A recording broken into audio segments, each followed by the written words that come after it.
শুভ সকাল দর্শক, সরাসরি বাংলা পোস্টের লাইভে জানাচ্ছি স্বাগত।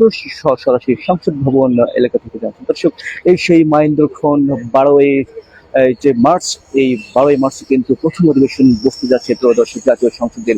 গুরুত্বপূর্ণ এই অধিবেশনকে সামনে রেখে নিরাপত্তার চাদরের বলয় ঢাকা পড়েছে, বিশেষ করে এই সংসদ ভবন এলাকা। দর্শক যদি দেখানোর চেষ্টা করি, চারিদিকে শুধু নিরাপত্তা, এবং আমরা দেখতে পাচ্ছি নিরাপত্তার চাদরে কিন্তু এই সংসদ ভবন এলাকা ঢেকে দেওয়া হয়েছে।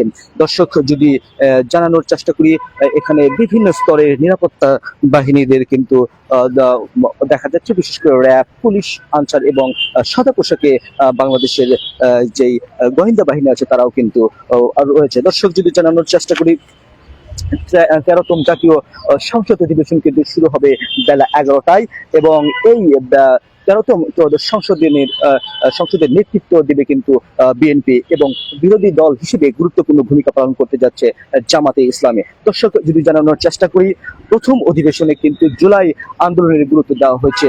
আসলে গুরুত্বপূর্ণ এই একটি গুরুত্বপূর্ণ জুলাই আন্দোলনকে গুরুত্ব দেওয়া হয়েছে। বিশেষ করে আমরা জানি যে গণঅভ্যুত্থানের সময় এবং জুলাই অভ্যুত্থানের সময় রিক্সা চালক, যে নাফিজের রিক্সা চালককে কিন্তু এখানে আমন্ত্রণ জানানো হয়েছে, এবং শহীদ 4 পরিবারকে কিন্তু আমন্ত্রণ জানানো হয়েছে। দর্শক যদি দেখানোর চেষ্টা করি আপনাদেরকে, সংসদে কিন্তু খুব কড়াকড়ি বলা যেতে পারে গুরুত্বপূর্ণ এই সংসদ অধিবেশন উপলক্ষে প্রত্যেকটি মানুষকে কিন্তু নির্ধারিত পাস দেখানোর মাধ্যমে কিন্তু ঢোকানো হচ্ছে। দর্শকের যদি জানিয়ে রাখার চেষ্টা করি, প্রথম অধিবেশনে কিন্তু পবিত্র ধর্মগ্রন্থ থেকে কিন্তু পাঠের মাধ্যমে ত্রয়োদশ জাতীয় সংসদ শুরু হবে, এবং জানানোর চেষ্টা করি যে এইবার সংসদে কিন্তু স্পিকার না থাকার কারণে সরকার দলের একজন জ্যেষ্ঠ সাংসদ কিন্তু সভাপতিত্বের দায়িত্ব পালন করবেন। দর্শক আরো জানানোর চেষ্টা করছি, প্রথম অধিবেশনে কিন্তু বিশেষ করে বলা চলে যে স্পিকার নির্বাচন এবং ডেপুটি স্পিকার নির্বাচন করা হবে। সংসদীয় কমিটির সভাপতি মণ্ডলীর সদস্যদের মনোনয়ন দেওয়া হবে, এবং আপনাদেরকে জানানোর চেষ্টা করি, প্রয়াত সংসদ সদস্য এবং বাংলাদেশের বিশিষ্ট যেসব ব্যক্তিবর্গ ছিল যারা পৃথিবীতে নেই, তাদের জন্য কিন্তু শোক প্রস্তাব গ্রহণ করা হবে বলেও কিন্তু জানানো হয়েছে। এবং দর্শক জানানোর চেষ্টা করি, অন্তর্বর্তী সরকারের অধ্যাদেশ যেগুলো অন্তর্বর্তী সরকার দীর্ঘ 1 বছর বা তার বেশি কিন্তু যেই বাংলাদেশকে নেতৃত্ব দিয়েছিল, এবং বিভিন্ন ধরনের যেগুলো অধ্যাদেশ প্রণয়ন করেছিল সেগুলো কিন্তু উপস্থাপন করা হবে, এবং সংবিধানের 93 অনুচ্ছেদের 2 অনুচ্ছেদ অনুযায়ী আইনমন্ত্রী মোহাম্মদ আসাদুজ্জামান 133টি অধ্যাদেশ উপস্থাপন করবেন।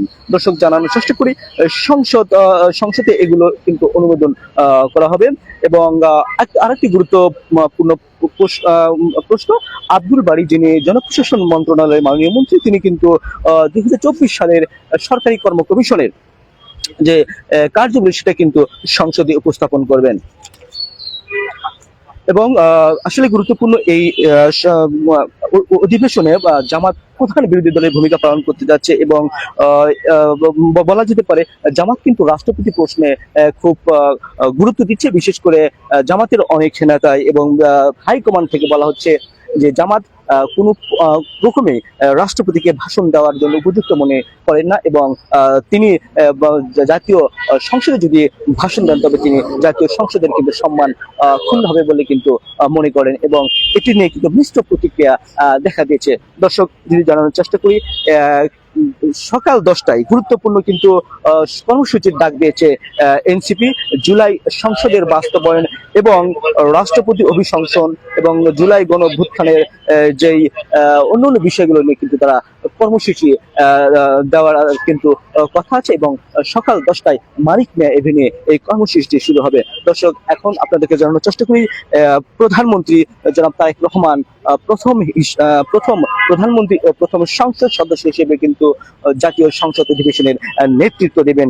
এবং জানানোর চেষ্টা করি, প্রধানমন্ত্রী তারেক রহমান 1965 সালে 20 নভেম্বরে জন্মগ্রহণ করেন বিএনপির ওয়েবসাইট অনুযায়ী, এবং তিনি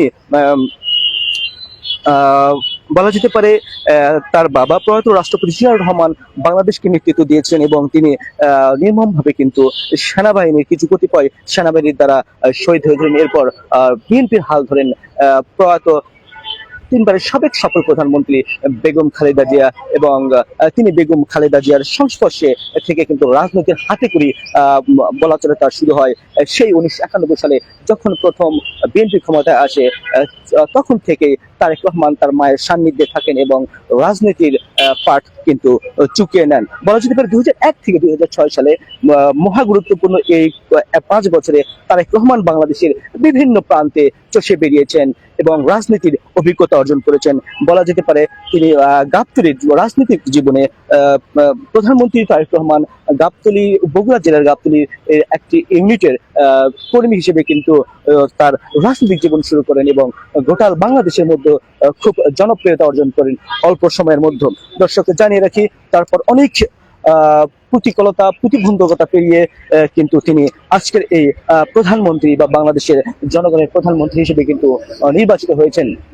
এই তারেক রহমান 2007 সালের তাকে বন্দী করা হয় এবং 18 মাস কারাভোগের পর তারেক রহমান কিন্তু লন্ডনে চলে যান এবং লন্ডন থেকেই তার সেই গুরুত্বপূর্ণ রাজনীতির কার্যকলাপ শুরু করেন। অনেক বিশ্লেষক মনে করছে তারেক রহমানের এই বুদ্ধিদীপ্ত এবং তারেক রহমানের এই অভিজ্ঞতা সম্পন্ন রাজনীতির পাথেও তারেক রহমানকে প্রধানমন্ত্রীর আসনে আসীন করেছেন। দর্শক জানিয়ে রাখি অনেক বিশ্লেষক এবং অনেক রাজনীতিবিদ মনে করেন তারেক রহমান প্রধানমন্ত্রী হওয়ার পর থেকে যে বুদ্ধিদীপ্ত পরিচয় দিয়েছেন সেটা পৃথিবীতে বিরল। বিশেষ করে তিনি কতগুলো নিয়ম কারণ মেনে চলছেন বা সবাইকে মেনে চলার জন্য কিন্তু বলছেন। দর্শক জানিয়ে রাখি তারেক রহমান তার সময়নিষ্ঠ এবং রাজনীতি ব্যক্তিত্বের যে অধিকারী সেটি কিন্তু অনেক মানুষ বলছেন এবং রাজনীতিতে যে সমালোচনা তার বিরুদ্ধে কাদা ছড়াছড়ি সেটা কিন্তু তারেক রহমানের যেই প্রধানমন্ত্রী হওয়ার পর থেকে সেটি দেখা যায়নি।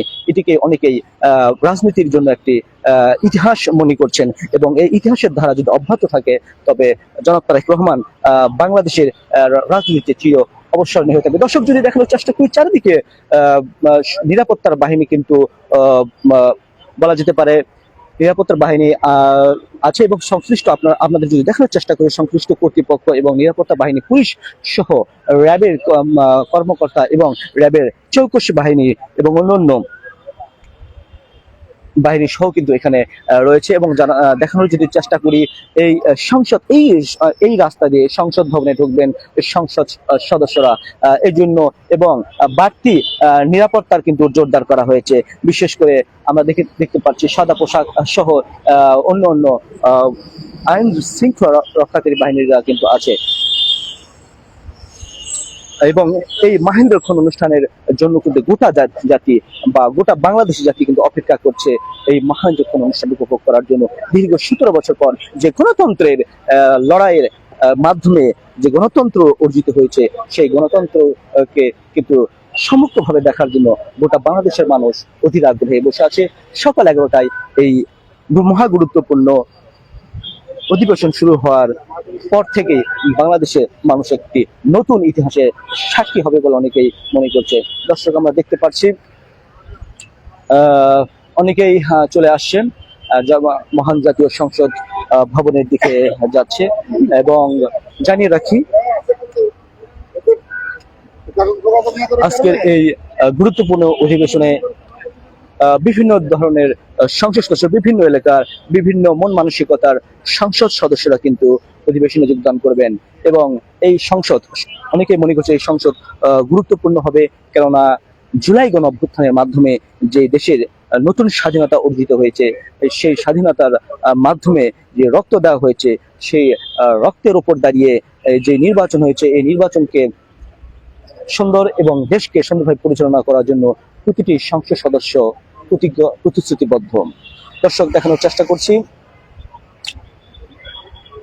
সরাসরি বাংলা পোস্টের মাধ্যমে নিরাপত্তার চাদরে কিন্তু ঢেকে দেওয়া হয়েছে।